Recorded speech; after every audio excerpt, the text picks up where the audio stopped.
La recherche scientifique, il va en être question dans le dossier de ce journal. Le Centre national de recherche scientifique a 80 ans, le CNRS, et ses travaux menés partout en France, dans les laboratoires strasbourgeois, notamment depuis ses débuts. Ils ont été réunis sur un même campus à Cronenbourg dans les années 60. Des décennies de recherche reconnues dans le monde entier et dans de nombreux domaines, hier comme aujourd'hui. David Meneux, Thierry Citer.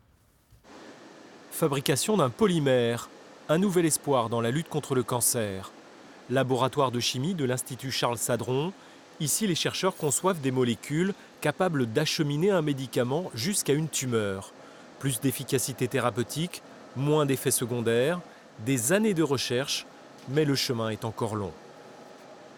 En effet, pour l'instant, on en est au concept. Pour l'instant, nous n'avons pas encore testé nos polymères sur des cellules anticancéreuses, ni sur d'autres types de modèles pour voir l'efficacité. Peut-être dans une quinzaine, une vingtaine d'années, on a espoir qu'on arrive à notre but. La chimie est un des fleurons de la recherche à Strasbourg. D'ailleurs, sur 4 prix Nobel de la région, 3 en sont issus. Le CNRS Alsace, ce sont 1600 chercheurs, ingénieurs et techniciens, l'un des plus vastes campus de France et une recherche reconnue pour sa qualité. Le CNRS recrute à peu près un quart de ses chercheurs titulaires à l'étranger. Donc c'est aussi une action, enfin une preuve d'ouverture et d'attractivité donc pour la science française.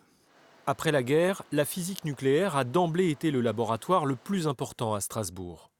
Il est assez rare qu'une équipe de télévision puisse pénétrer dans un accélérateur. Il n'existe dans le monde que 12 accélérateurs de ce genre. On le voit, le centre de recherche nucléaire de Strasbourg est bien équipé.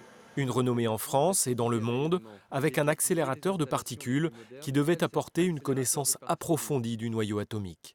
Bien qu'on connaisse de nombreuses applications déjà dans le domaine de l'énergie nucléaire, on ne connaît pas la loi de force en physique nucléaire. On ne connaît pas la force qui agit entre deux nucléons et c'est ça qu'on recherche actuellement.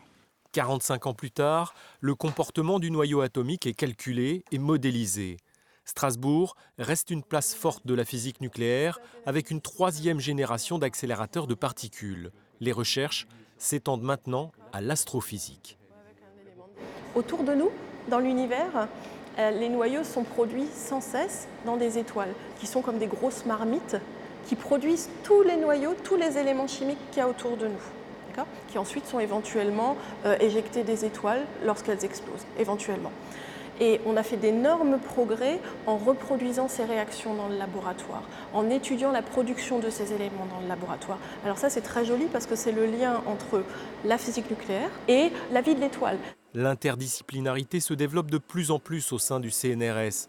Physiciens, chimistes, sociologues, éthologues sont amenés à collaborer sur des projets précis, un échange de compétences relativement récent et qui devrait dynamiser la recherche.